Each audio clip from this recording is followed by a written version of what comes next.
अस्सलामुअलैकुम, मैं हूँ इरफान बशीर। मैं हूँ हुदा शाह। बुलेटिन में हमारा साथ देंगे इब्राहिम पीरजादा भी। सबसे पहले आपको बताएं कि मुल्की मईशत के लिए अच्छी खबर है। IMF से कर्ज की राह में हायल तमाम रुकावटें दूर। IMF एग्जेक्टिव बोर्ड का इजलास 25 सितंबर को होगा। पाकिस्तान के लिए कर्ज प्रोग्राम की मंजूरी भी मुतवक्किल है। IMF की डायरेक्टर कम्युनिकेशन जोलिया कुज़ैक की न्यूज़ कॉन्फ्रेंस। कहा कि पाकिस्तान और IMF में स्टाफ लेवल मुआहिदा जुलाई में तय पाया था। पाकिस्तान के लिए $7 अरब के नए कर्ज प्रोग्राम पर बातचीत हुई थी।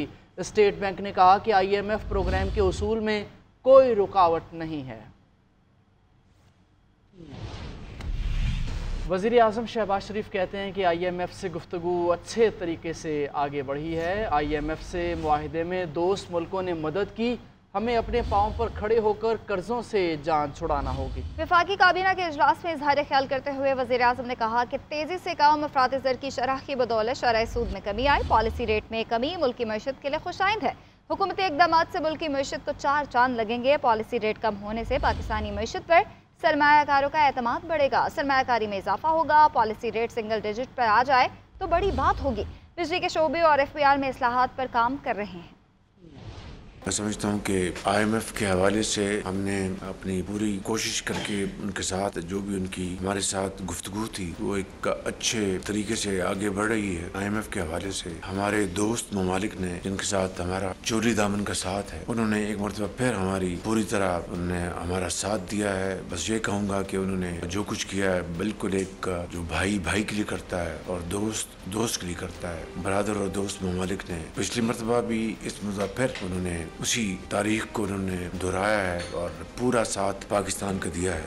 वज़ीर ख़जाना मोहम्मद औरंगज़ेब का कहना है कि अल्हम्दुलिल्लाह IMF के साथ तमाम मामलात खुश उसलूबी से तय पा गए हैं। रवा महीने IMF के बोर्ड के इजलास में मामलात को हतमी शक्ल दे दी जाएगी। मईशत इस्तेहकाम के बाद तरक्की की जानिब गामजन है। पॉलिसी रेट में कमी से मुल्क में सरमायाकारी और कारोबारी सरगर्मियों में इजाफा होगा। मुआशी सरगर्मियाँ बढ़ने से रोज़गार के मौके पैदा होंगे। महंगाई की शरह में मुसलसल कमी के रुझान से आम आदमी को रिलीफ मिलना शुरू हो गया है।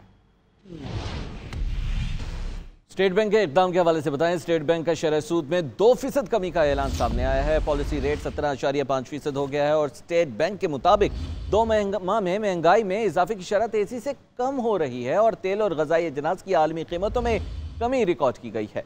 कारोबारी एतमाद में भी बेहतरी आई है।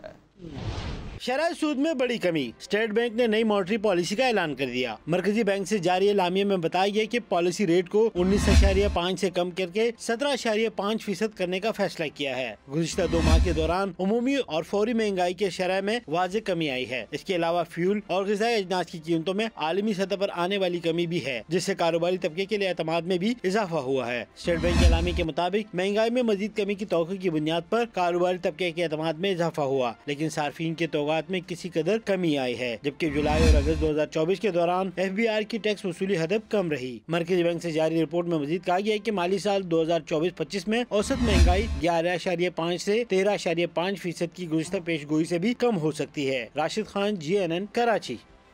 आगे बढ़ेंगे। वज़ीर आला KP का बयान फेडरेशन पर डायरेक्ट हमला है। कोई सूबा किसी मुल्क से डायरेक्ट मुज़ाकरात नहीं कर सकता।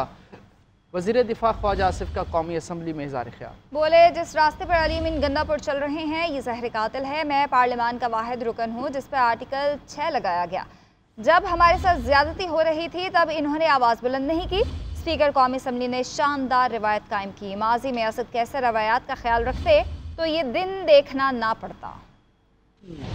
ये कितनी ट्रेजेडी है हमारी पार्लियामेंट्री हिस्ट्री, लेकिन टॉलरेंस का लेवल जो है इतना कम हो गया है कि उनका एक मेंबर जो है अगर उसने एक दूसरे अपोजिशन के मेंबर से राब्ता किया है तो उनकी पार्टी को इतराज हो। लेकिन इनको जरा थोड़ा सा जो है माजी के झरोकों में झांकना चाहिए कि इस ऐवान के अंदर 4 साल PTI की जो हुकूमत रही है मेंबरान के साथ क्या हुआ। जुल्म होता है, ज्यादती होती है तो सर ऊंचा उठा के जो है ना उसको सहना चाहिए, उसको बर्दाश्त करना चाहिए और साथ दुआ करनी चाहिए कि ये सिलसिला बंद। ये सिलसिला जो है वो जारी और सारी अगर रहे, उसमें हमारा नुकसान है, इस मुल्क का नुकसान है, आइन और इस एक मुकद्दस ऐवान जो है उसका नुकसान। ये फेडरेशन के ऊपर डायरेक्ट हमला है। कोई सूबा जो है वो किसी मुल्क के साथ डायरेक्ट मुज़ाकरात नहीं कर सकता। ये ज़हर कातिल है इस मुल्क के लिए, जिस रास्ते के ऊपर CM KP जो है खुद चल रहे हैं और साथ अपनी पार्टी को चलाने की कोशिश कर रहे हैं। लेकिन थोड़ा सा जरा माजी को आवाज दें कि इस कुर्सी पे कौन बैठा हुआ था और जो उधर ऑपोजिशन पे जब हम बैठे हुए थे तो हमारे साथ क्या हो रहा था। उनको याद करें, अपने आप को अब्सॉल्व करें उन चीजों से। PTI के 10 अरकान को प्रोडक्शन ऑर्डर पर कौमी असम्बली लाया गया। PTI के तमाम MNAs ने स्पीकर के चेंबर में अयाज सादिक से मुलाकात की। ऑपोजिशन रहनुमाओं ने शिकवा किया कि हमारे मेंबरान को दहशतगर्दों की तरह घसीट कर ले जाया गया। अयाज सादिक ने जवाब में कहा कि आपकी बातों से ऐसा लग रहा है कि जैसे सब कुछ मेरी मर्जी से हुआ।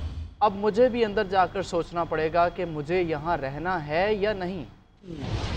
तहरीक इंसाफ के गिरफ्तार रहनुमाओं की प्रोडक्शन ऑर्डर पर कौमी असम्बली आमद। चेयरमैन बैरिस्टर गौहर और दीगर ने रहनुमाओं का इस्तकबाल किया। MNAs ने स्पीकर अयाज सादिक से स्पीकर चैम्बर में मुलाकात की। स्पीकर ने अराकीन की मेजबानी की और इनका मौकिफ सुना। स्पीकर से मुलाकात में PTI के गिरफ्तार अराकीन ने गिले शिकवे किए, जिनके जवाब में अयाज सादिक का कहना था कि आपकी बातों से ऐसा लग रहा है कि जैसे सब कुछ मेरी मर्जी से हुआ है। अब मुझे भी अंदर जाकर सोचना पड़ेगा कि मुझे यहाँ रहना है या नहीं। वफाकी पुलिस की जानिब से जैन कुरैशी, शेख वकास अकरम और दीगर को कौमी असम्बली इजलास में शिरकत के लिए ईवान में लाया गया। PTI रहनुमा उमर अयूब का साफियों से गुफ्तगू में कहना था कि पार्लियामेंट के आइन की पामाली हुई है, रेड लाइन तोड़ी गई है, मामले की तह तक जाएंगे। इसको हम लोग नहीं छोड़ेंगे कि इसकी इन्वेस्टिगेशन हो बाकायदा और वो होगी इंशाल्लाह। भी आप सुनेंगे बाकायदा इसको हम लोग इन्वेस्टिगेट करेंगे कि ये आइन और कानून की पामाली हुई है। ये रेड लाइंस क्या, हर लाइन जो है वो तोड़ी गई है। इधर वजीर दाखिला मोहसिन नकवी ने स्पीकर अयाज सादिक से मुलाकात की, जिसमें PTI अराकीन असम्बली की गिरफ्तारी का मामला जेर बहस आया। मौलाना फजलुर रहमान की पार्लियामेंट से गिरफ्तारियों की मजम्मत। कौमी असम्बली में खिताब करते हुए मजीद कहा कि बेहतर होता कि पार्लियामेंट को एहतजाजन 3 रोज़ के लिए बंद कर दिया जाता। हमें कुछ वक्त आवाम के लिए भी देना चाहिए। हमारे इदारों के बड़ों को अपनी एक्सटेंशन की फिक्र है। फौज और सुप्रीम कोर्ट में एक्सटेंशन का अमल गलत है। अदालती इस्लाहात होनी चाहिए। अपोजिशन को एतमाद में लेना होगा।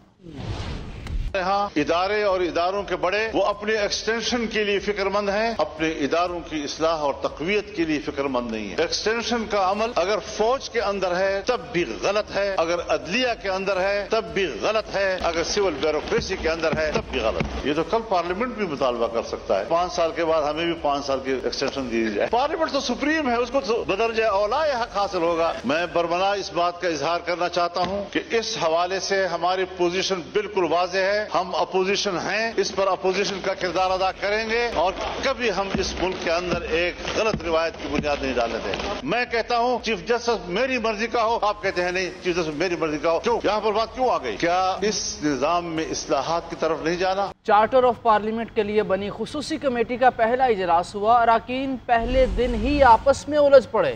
ख्वाजा आसिफ ने PTI दौर में इंतकामी कार्रवाइयों का जिक्र किया। चेयरमैन PTI बैरिस्टर गौहर ने भी गिले शिकवे किए। खुर्शीद शाह और मौलाना फजल रहमान ने माजी की बातों से आगे बढ़ने की तजवीज़ दी। चार्टर ऑफ पार्लियामेंट के लिए बनी खुसूसी कमेटी का खुर्शीद शाह की जेर सदारत पहला इजलास। ख्वाजा आसिफ अपोजिशन के रवैये पर बरहम हो गए। इजलास से उठकर बैरूनी दरवाजे की तरफ गए तो हुकूमती अरकान के इसरार पर दोबारा वापस आ गए।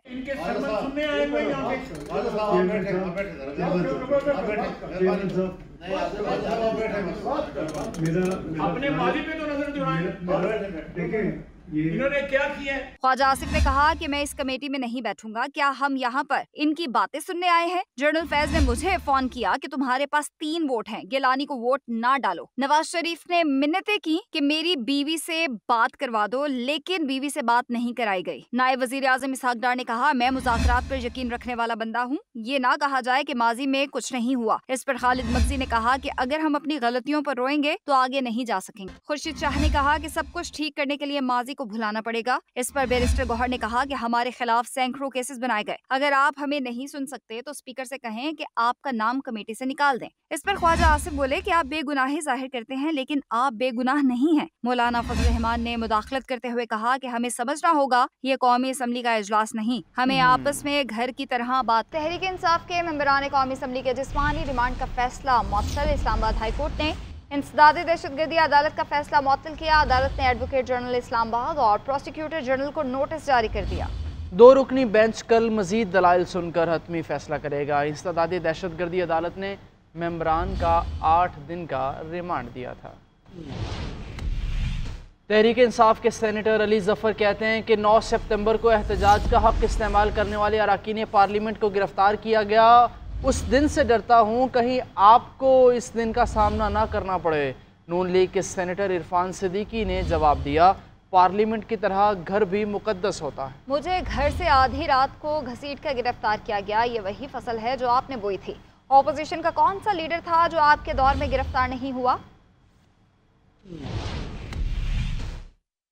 कहीं हमने पढ़ा था कि पाकिस्तान में एक आइन है और आइन के तहत एक पार्लियामेंट और पार्लियामेंट का एक तकद्दुस है। ये भी पढ़ा था जनाब चेयरमैन के आइन के तहत आज़ादी है तकरीर की और इजहार राय की भी आज़ादी है, मीडिया की भी आज़ादी है। हमें यकीन था कि पाकिस्तान में ये सारे जो हुकूक हैं और सारी जो आज़ादियाँ हैं उनको हासिल करने के लिए एक और बहुत बड़ी आज़ादी है और वो है एहतजाज की आज़ादी। राइट टू प्रोटेस्ट ही हमारे आबाओ अजदाद ने इस्तेमाल की और पाकिस्तान बनाया। सबके सब कोई नैब में पकड़ा हुआ है, कोई नशे में पकड़ा हुआ है, कोई किराएदारी में पकड़ा हुआ है, कोई गद्दारी में पकड़ा हुआ है। ये रिवायात हैं आपकी। ये वो फसल है जो आपने बोई है। हम नहीं कहते कि वो फसल आपको काटनी चाहिए। फिर आपने कायदे आजम का हवाला दिया। मुझे बताएं कायदे आजम ने कितने धरने दिए, कितने लॉन्ग मार्च किए कायदे आजम ने, कितने दिन वो जेलों में रहे, कितने दिन उन्होंने जलसे जुलूस इस तरह के किए। कायदे आजम ने अपने नौजवानों को कहा था कि जाओ पेट्रोल बम चलाओ। मामला ये है कि पाकिस्तान ने रहना है। कोई इनकलाब इस तरह का नहीं आएगा जो मलियामेट करके ले जाएगा और इदारे तबाह हो जाएंगे और पार्लियामेंट घर चली जाएगी और हम घर चले जाएंगे। हम ऐसा इनकलाब नहीं आने देंगे। इस इनकलाब का मुकम्मल नहीं हो सकता पाकिस्तान। और बानी पीटीआई का मिलिट्री ट्रायल होगा या नहीं, इस्लामाबाद हाई कोर्ट ने 16 सितंबर तक वफाकी हुकूमत से वजाहत को तलब कर लिया है। एडिशनल अटॉर्नी जनरल को वफाकी हुकूमत से हिदायत लेकर पीर तक अदालत को आगाह करने की हिदायत भी जारी की गई हैं। जस्टिस मियां गुल हसन औरंगजेब ने कहा कि ऐसा कुछ ज़ेर गौर हुआ तो केस को सुनकर फैसला करेंगे। फेडरेशन की तरफ से वाज़ेह मौक़िफ़ आना चाहिए। दौरान समाअत रिमार्क्स दिए। वज़रा की तरफ से बानी पीटीआई के मिलिट्री ट्रायल की धमकी दी गई है और बानी पीटीआई 100 सिविलियन भी है। एक सिविलियन का मिलिट्री ट्रायल दरख्वास्त गुजार और अदालत के लिए बाइस फ़िक्र है। सुप्रीम कोर्ट का फौजी अदालतों में सिविलियंस के ट्रायल से मुतालिक फैसला भी मौजूद है। तहरीक इंसाफ का कल करक का एहतजाज मौखर करने का ऐलान। सलमान अकरम राजा कहते हैं कि हमारे MNAs को डराया धमकाया जा रहा है। हम पर हर सतह पर हम मुजाहिमत करेंगे, खौफ ज़दा नहीं, जेल हमारी और हम जेल के मुंतज़िर हैं। आईनी तरमीम के लिए लोगों को उठाया जा रहा है। जबर और धों से आईनी तरमीम नहीं की जा सकती। अगर ऐसे आईनी तरमीम की गई तो अवाम कबूल नहीं करेंगे। पाकिस्तान को बचाना सियासी जमातों की ही नहीं हर शहरी का फ़र्ज़ है। हमारा सारा फोकस लाहौर में 21 तारीख के जलसे पर है। इस्लामाबाद की एहतसाब अदालत ने 190 मिलियन पाउंड रेफरेंस पे बानी पीटीआई की बरियत की दरख्वास्त मुस्तरद कर दी। बानी पीटीआई के वकील ने दलाइल देते हुए कहा कि नैब तरामीम फैसले के बाद ये केस बनता ही नहीं। नैब तरामीम की रोशनी में काबीना के फैसलों को तहफ़्फ़ुज़ हासिल है। तोशा खाना 2 केस में अहम पेशरफ। तहकीकात के लिए FIA की JIT तश्कील दे दी गई है। तहकीकाती कमेटी ने बानी पीटीआई को 16 सितंबर को तलब कर लिया। JIT ने नैब से केस का तमाम रिकॉर्ड भी हासिल कर लिया। नैब की जानिब से JIT को ब्रीफिंग भी दी गई। तोशा खाना 2 केस में स्पेशल जज सेंट्रल अमजद इकबाल रांझा को उनकी दरख्वास्त पर तब्दील कर दिया गया। अमजद इकबाल रांझा ने इस्लामाबाद हाई कोर्ट को ख़त लिखा था। उनकी जगह सेशन जज शाहरुख अर्जुमन की नामजदगी कर दी गई। रहीम यार खान में NA-171 का ज़िमनी इलेक्शन और ख़बर देंगे कि 180 पोलिंग स्टेशन का गैर हतमी गैर सरकारी रिजल्ट मौसूल हो गया है। पीपल्स पार्टी के उम्मीदवार मखदूम ताहिर रशीदुद्दीन 74,767 वोट लेकर पहले नंबर पर मौजूद हैं, जबकि आज़ाद उम्मीदवार हसन मुस्तफ़ा एडवोकेट 35,008 वोट लेकर इस वक्त दूसरे नंबर पर हैं। IG पुलिस KP अख्तर हयात गंडापुर कहते हैं KP में दहशतगर्दी के खिलाफ पुलिस और फौज का ताउन जारी रहेगा। पाक फौज के ताउन के बगैर दहशतगर्दी के खिलाफ कामयाबी हासिल नहीं की जा सकती। अवाम, पुलिस और सिक्योरिटी फोर्सेस ने मिलकर कामयाब ऑपरेशंस किए। में ये ऑपरेशन भी जारी रहेंगे। साउथ में हमें कामयाबियां भी मिलेंगी। हमारी कोलैबोरेशन भी तमाम इदारों के साथ, सिक्योरिटी फोर्सेस के साथ क्योंकि इस कोलैबोरेशन के बगैर सक्सेस मुमकिन नहीं है। तो ये कोलैबोरेशन जारी रहेगी। हमारा जाहिर है एफर्ट यही है कि जो हमारे लॉसेस कम से कम हों और जो हमारा दुश्मन है उसके लॉसेस ज़्यादा से ज़्यादा। और इस साल इब्तदाई 8 महीनों में पुलिस ने और CTD ने मिलकर 177 दहशतगर्दों को वासिल जहन्नम किया है। ये जो एफर्ट है जाहिर सी बात है KP को एक पुरअमन सूबा बनाने के लिए एक कलीदी काम है। हम और दीगर इंटेलिजेंस और सिक्योरिटी एजेंसी मिलकर इस पर काम कर रही हैं और मकसद